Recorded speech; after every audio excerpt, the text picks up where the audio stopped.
People are going through a really hard time right now, and I know that you don't feel like you're being listened to by the establishment. I came to GB News because it's the People's Channel, and I want the audience to have their say on the events of the day. We're dynamic. We do something different. Democracy shows that the wisdom of the nation is in its people. I get to travel to find out what the story is from a personal perspective. The British people aren't fools. We know when we're not being told the full story. We've got to work out how Britain moves forward from this. It's the best country in the world. The establishment had their chance. Now we're here to represent your views. Britain's watching. Britain's watching. Britain's watching. We're proud to be GB News. The People's Channel. Britain's news channel.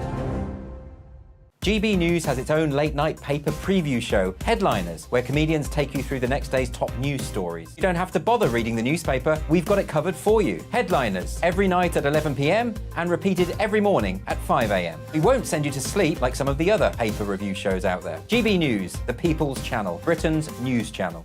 Hi, Andrew Pierce here. Join me every Friday lunchtime for a proper no-nonsense debrief of the week's events. With special guests in the studio and the GB News team on the ground, I'll be getting you up to date with news, some intelligent discussion and my own sharp take. The weekend starts here with me every Friday lunchtime on GB News, the People's Channel, Britain's news channel.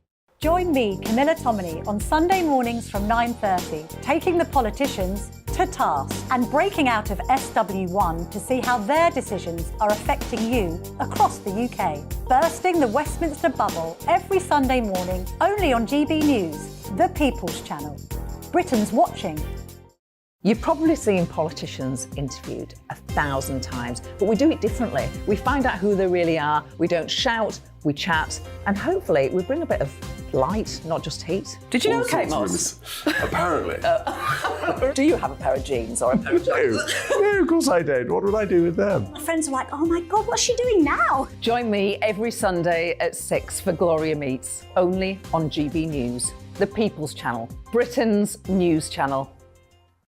I'm Jacob Rees-Mogg, the Member of Parliament for North East Somerset and a former government minister. For years, I've walked the corridors of power in both Westminster and the City of London. I campaigned in the largest democratic vote in our island's story. I know this country has so much to be proud of. We need to have the arguments, the discussions on how we make it better. The wisdom of the nation is in its people. Vox Populi, Vox Dei. That's why I'm joining the People's Channel. Join me Monday to Thursday at 8 p.m. on GB News, Britain's news channel. Westminster is going around in ever-decreasing circles, followed by the media. Britain is broken. How on earth did we get into this mess? But more importantly, how do we get out of it? Join me at 7 p.m, Mondays to Thursdays on Farage, here on GB News. We will have open, rational debate. We've got to work out how Britain moves forward from this. Join us here on GB News, the People's Channel. Britain is watching.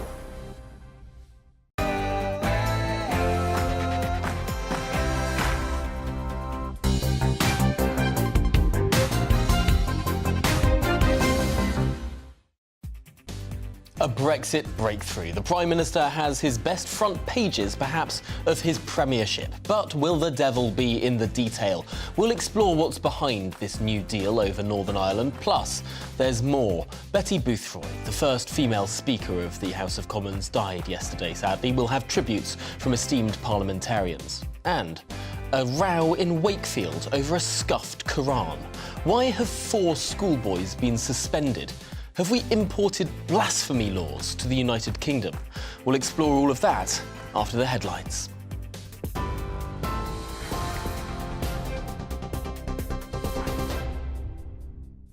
Good morning, it's 9:31. I'm Tamsin Roberts in the GB newsroom with the headlines. An aristocrat and her partner, who'd been missing since early January, are now in police custody following a huge search. Constance Martin and Mark Gordon were arrested last night in Brighton after being spotted by a member of the public. But their newborn baby is still missing. An urgent search is underway to find the infant, who was thought to be just days old when they disappeared. The Prime Minister is in Belfast this morning after securing a new Brexit trade deal with the European Union. Rishi Sunak, who struck the deal with the EU Commissioner Ursula von der Leyen, says the Windsor Framework would deliver smooth-flowing free trade across the UK whilst protecting Northern Ireland's sovereignty. However, the deal does still allow for some oversight by the European Court of Justice. Conservative backbench MPs and the DUP are now analysing the details of the deal, but the head of the Unionist Party says he still has some concerns. Transgender rapist Isla Bryson is due to be sentenced in court today. The 31-year-old was convicted in Glasgow last month of raping two women, one in 2016 and one in 2019, committing the offences while still a man known as Adam Graham. The case caused controversy when Bryson was housed in an all-female prison, but has since been moved to a male confinement. Grocery price inflation has reached a new record high of 17.1%. That's according to analyst Kantar. They say this means an average increase of £811 to annual household shopping bills over the year. Products such as milk, eggs and margarine have seen the fastest rise in costs. The impact of the vegetable and fruit shortages is not yet included in the new inflation figures. TV, online and DAB Plus radio, this is GB News. Now it's back to the briefing with Tom.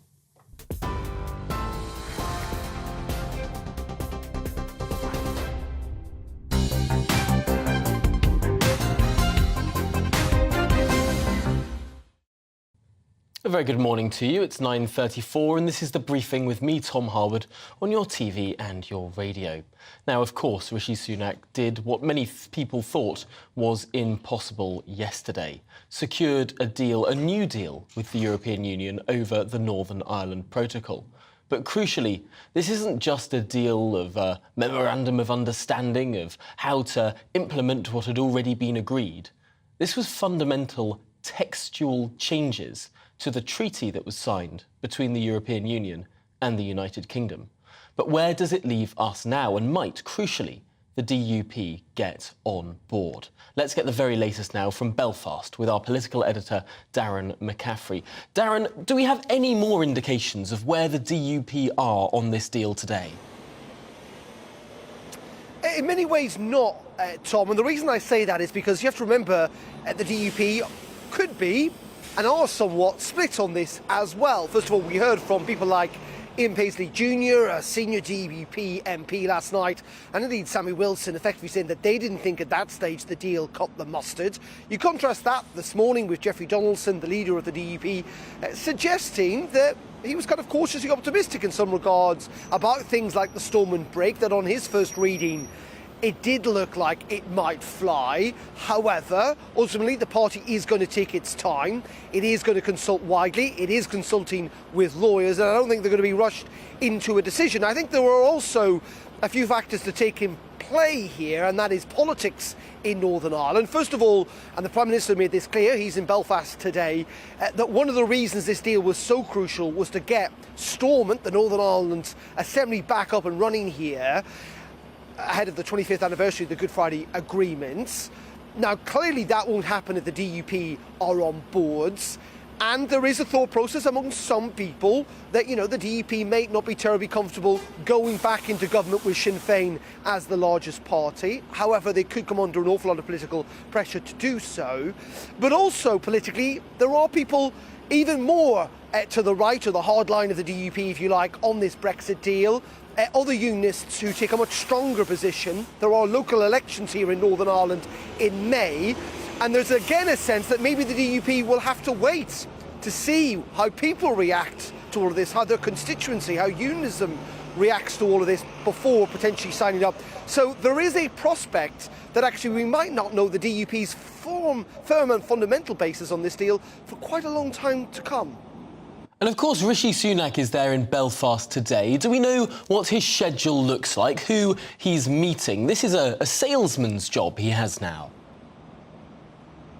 Yeah, he sold the deal in Windsor yesterday afternoon, then in Parliament last night. He's in Belfast doing it today. He's primarily meeting with business leaders this morning. Clearly, they feel that they've been most affected by all of this. They'll be interested in the detail not so much about the storm and break, but more about the green lanes and how much they may lead to unfettered access to GB's markets. Again, the devil's in the detail here. There are concerns, I think, notably in the Belfast Telegraph today, a unionist newspaper, saying that it might not be quite as clear-cut as the Prime Minister was suggesting yesterday, though it must be said most business leaders do seem to have welcomed these improvements to the protocol. In fact, actually lots of business here are quite pleased with the protocol, because the Prime Minister himself stated this morning it does give them access not just to the GB single market, but also to the rest of the European Union as well, which is clearly not available to the rest of the UK. So yes, it is part of a sales pitch. We're not entirely sure he's going to meet political leaders here. There are suggestions he's going to meet with Jeffrey Donaldson later, but that could well happen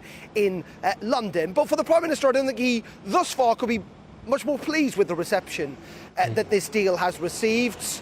Pretty warmly received in Parliament, wasn't it, Tom, last night? Business leaders have welcomed it here, as have the other Northern Irish political leaders. And if you look at some of the headlines in the papers today, including papers that have not necessarily been terribly supportive of Rishi Sunak in the past, like the Daily Mail, they seem to think that he's pulled a blinder on all of this. But in the end, DUP's support will be crucial, not just to the restoration of Stormont here in Belfast, but clearly for many of those hardline Brexiteers within his own party too.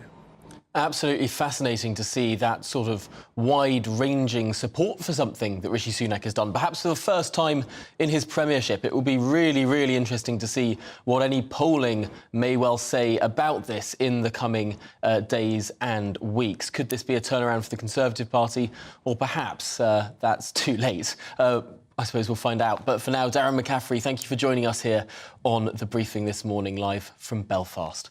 It's interesting looking at the terms of this deal and really why we got to this point.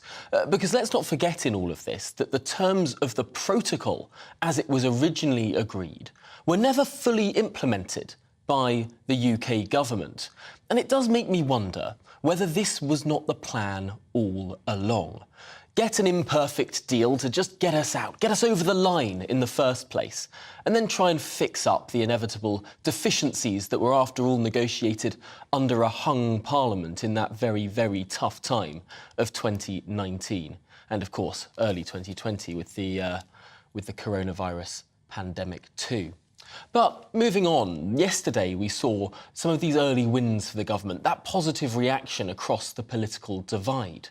And interestingly, Northern Ireland Minister Steve Baker, someone who had threatened to resign in the past, a prominent Brexiteer, well, he spoke to us at GB News yesterday afternoon, explaining how and why he would throw his support behind Rishi Sunak and this new deal. Let's take a listen. I really didn't think he'd succeed, and I was wrong, thank goodness. The Prime Minister's pulled a blinder here. He's delivered a deal which restores Northern Ireland's place in the Union on a wide range of areas, restores free trade between Northern Ireland and the rest of the UK market, and deals with the democratic deficit. It's a triumphant achievement. The compromise here is that we're keeping open the north-south border with no infrastructure. That requires some EU law. We've managed to disapply 1,700 pages of EU law, and the amount of EU law necessary to do it is down to less than 3% of the total of EU law, according to the EU. So it's a tiny proportion of EU law, and it's there to keep that north-south border free of infrastructure. But I am satisfied that this delivers the power to say no to new EU law. And that's a terrific achievement. The truth is, with the ERG, as with the DUP, they're going to read the text, all 119 pages of legal detail, and then they'll decide. Well, I think I can reasonably claim to be just about as Eurosceptic as any Member of Parliament, and I've read it and I'm satisfied. And I think I've got enough of a reputation that I can reasonably claim that people would know I would have resigned if I thought this was not the right deal for the country. And as late as yesterday, I thought I might have to, but I thank goodness this is the right deal for the country and I'll back it. I think Boris Johnson, as a matter of fact, wrote both articles, but I'm very fond of Boris Johnson, I'm very clear that Rishi was always for Brexit from the off. Well, Steve Baker there saying that as late as yesterday he thought he may well, or I suppose the day before yesterday, he may well thought he might have had to resign, but for him this deal is good enough. I suppose the interesting point here is, as everyone has been saying for the last 24 hours, the devil will be in the detail. The legal text is what must be pored over, not just by journalists and politicians, but crucially, lawyers as well. Well, let's dig into this further. I'm joined by Ben Glaze, the Deputy Political Editor of The Mirror. And Ben, I suppose there's no denying, as things have gone so far, this seems like a bit of a political success for Rishi Sunak. Absolutely. They're a fantastic set of headlines this morning for the Prime Minister, and it can't have gone any better. The fact that the DUP leader, Sir Geoffrey Donaldson, has so far not put the dampener on it, and he seems to be quite open-minded about it, wants to go through the detail, but it was even quite positive this morning. That's a real success. Now, of course, the real problem comes when the DUP do go through that fine detail and the sort of more hard-line members of the DUP, Sammy Wilson and Ian Paisley Jr. I was in the Commons last night and listening to the Prime Minister, I had a look across the floor at them, and they were gently shaking their heads at some of the things that the Prime Minister said. Now, hopefully, when they go through the detail, maybe they'll find they can live with it. But at the moment, yeah, the Prime Minister will be riding a crest of a wave this morning in Belfast, I think. Because there are elements of this. There are elements whereby the European Court of Justice will have jurisdiction over EU law in Northern Ireland, although the government was saying less than 3% of EU law is going to be applying in Northern Ireland. It's still a bit. And equally, there will be a border in the Irish Sea, just not for goods that are staying in Northern Ireland. It's sort of a halfway house situation. I wonder, have we got to the point as a country where we can sort of accept that? It's almost a dual mandate we'll be seeing in Northern Ireland. I think everyone else is prepared to compromise at the moment, and the ball is really in the DUP's court. They've got the vast majority of what they asked for with their infamous 7 tests. The Prime Minister basically tasked UK officials with, well, look at this, we need something that we can go to the DUP and say, look, you set these tests, here's what we've come back with. The fact is, yes, there will be 3% of EU law will still apply in Northern Ireland, but this stormont break that Rishi Sunak was so keen to talk about yesterday when he did that press conference in Windsor, and indeed later in Parliament, that means that if a third of the MLAs at Stormont, so that's 30 of the 90 members of the Assembly, if they object to an EU law that's coming down the line that might take hold in Northern Ireland, they can tell the UK government that they object to it, and those MLAs have to be from 2 different parties, so that basically stops the DUP, should they have that number, having their own veto, then the UK government can technically veto whatever comes from Brussels. So it really throws the ball back in the DUP's court because, of course, getting sort of trade working again in Northern Ireland between Northern Ireland and GB, that was one part of the deal. The other is resurrecting the Stormont Assembly. And, of course, with the 25th anniversary of the Good Friday Agreement coming up in April, it's a real momentous time. There's a real carrot for the DUP there, saying if you want the potential to block any new EU law, you've really got to get back into power sharing before this mechanism can be set up. But related to this, today we're seeing new reports from the Institute for Fiscal Studies, which might be more good news for Rishi Sunak. Perhaps this is turning into his week. I was just poring over this before we got on air. We have spent £11 billion less on energy subsidies, or will do next year, than we thought. There's £2 billion less being spent on debt interest than expected, and £14 billion more in tax revenues than the OBR thought would be taken up have been accrued.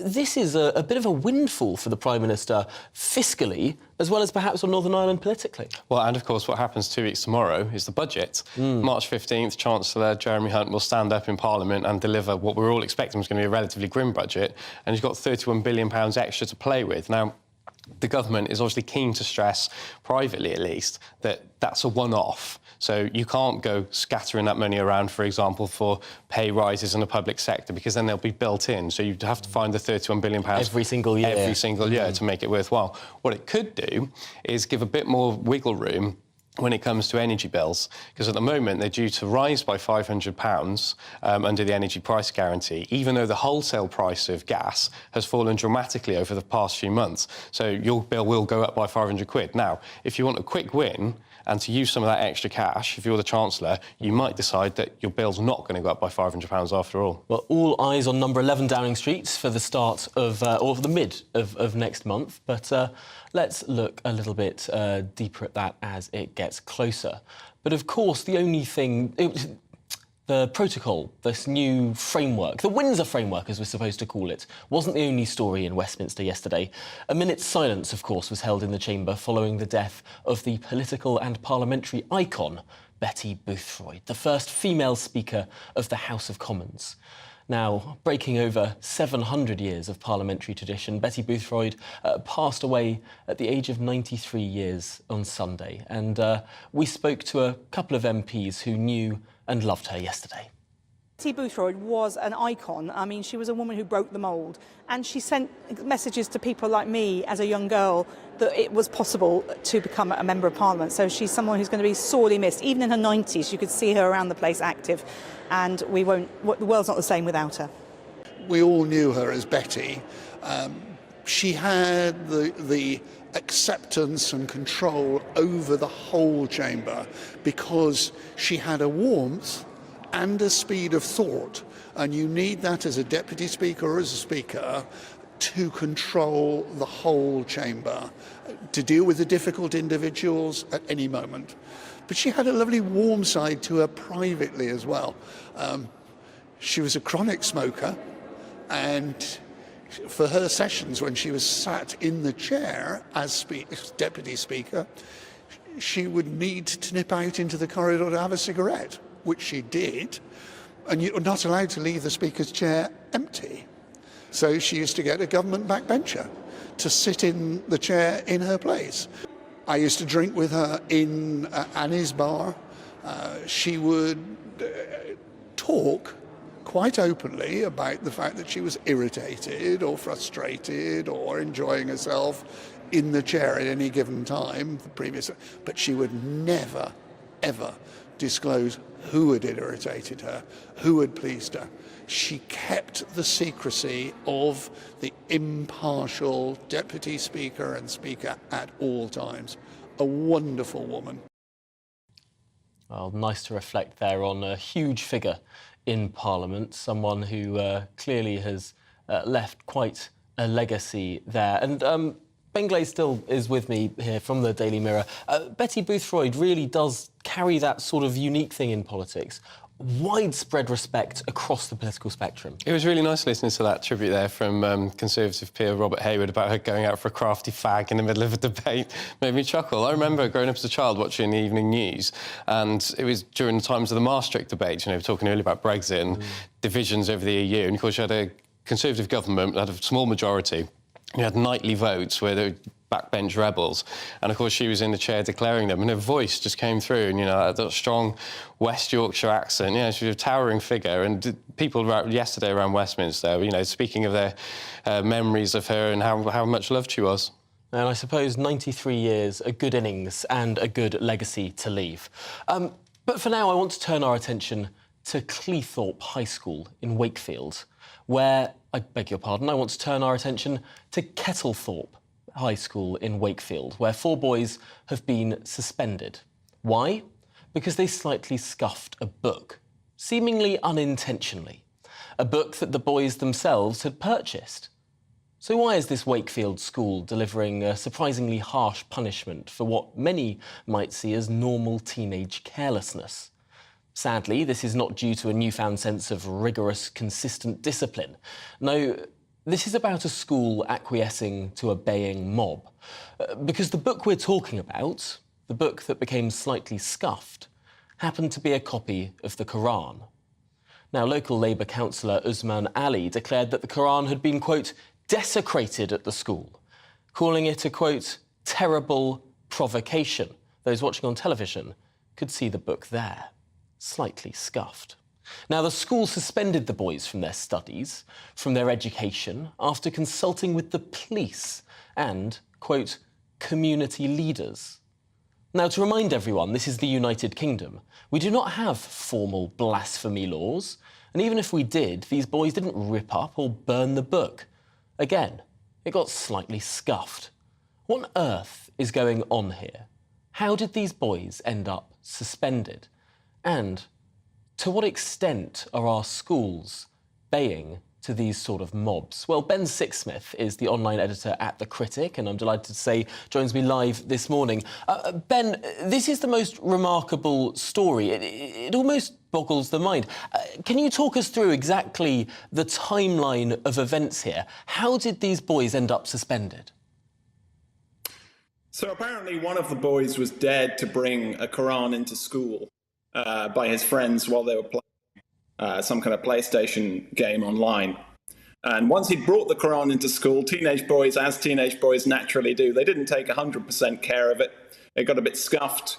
It was dropped on the floor, apparently. And after that, rumours spread that they'd burned the Quran, that they'd spat on the Quran, that they'd torn it up in front of other kids. So there was tremendous pressure from local Muslims, from the local mosque, from elected politicians, including Councillor Usman Ali. And I think it's very necessary context that just up the road from Wakefield in Batley 2 years ago, a teacher was forced into hiding for showing his pupils a cartoon of Muhammad. And he's still in hiding, such is the level of intimidation that he faced. I mean, this was shortly after Samuel Paty was killed by a murderer in France for a similar incident of showing a picture of Muhammad. So there are real fears, not just that the school is going to, it's going to get a bad reputation, it's going to get a bad Ofsted result. There are real fears for the physical safety of the students who receive various death threats, for the teachers, for everybody involved. So sadly, the authorities didn't have the courage to stand up to these bullies, and instead they decided to throw these kids under the bus. This is extraordinary. This seems that threats of violence are winning out over reason, over secularism, over liberalism, really, when it comes to many parts of our country at the moment. Looking at what happened in the community reaction, there was this most extraordinary public meeting that you wrote about where one of the four boys' mother was brought in to speak to I believe it was a religious gathering. She was asked to wear a headscarf at that meeting. And she sat there looking terrified as these religious leaders almost berated her for having the temerity to have a son who scuffed a book. Yeah, absolutely. And I mean, the man who was speaking at that time was a local councillor. He wasn't, he was an elected official. I think even previously a Conservative official. Now he's an independent councillor who, with a member of the police sitting next to him, was allowed to behave as if the ultimate, the most biggest controversy here was that four boys had been allowed to slightly mishandle a book. Not that they'd received threats of death, not that the school had been intimidated. And that was all, just the unfortunate, maybe regrettable, but understandable byproduct of this biggest scandal, which was just teenage boys acting like teenage boys. And I think we really have to stand up to this, this sneaking premise that the ultimate scandal is someone being given offence and not threats against our institutions, threats against people's safety, threats against children's safety. It's a really, really important point. Ben Sixsmith, I'm so glad that you were able to enlighten us to a greater degree about this concerning issue in Wakefield and indeed in Batley, where that Batley teacher is still in hiding. Many, many parts of our country sadly suffering under potentially modern blasphemy laws, at least de facto blasphemy laws rather than in law. Thanks to Ben Sixsmith there, the online editor of The Critic. Just finally now, back to Ben Glaze of the Daily Mirror. It seems extraordinary that this is going on. I wonder, is it something you think that the government would be addressing? I know that there are obviously within the government people who are very keen on free speech and, abiding by the laws that we have and don't want de facto, certainly religious laws coming into play in certain areas where there might be a high density of people from a certain religion. So I think within government, they might be looking at this and certainly concerned about this case. It does underline, the sensitivities around particular cases and certainly in particular parts of the country, what with Ben just saying there, what happened down the road in Batley a couple of years ago, which we'll remember. Yeah, no, really, really interesting stuff. And I do wonder if the sort of more muscular liberalism approach of people like Michael Gove, horrendously criticised after he dealt with what was known as the Trojan horse scandal in many schools in this country. There was a New York Times investigation into how the government responded to this. Well, perhaps that government response to the worries and the fears of that Trojan horse scandal was more founded than potentially was thought. That's all we have time for here on The Briefing this morning. Thanks for sticking with us. Catch us again 9:30 tomorrow morning. Up next, it's Bev Turner Today.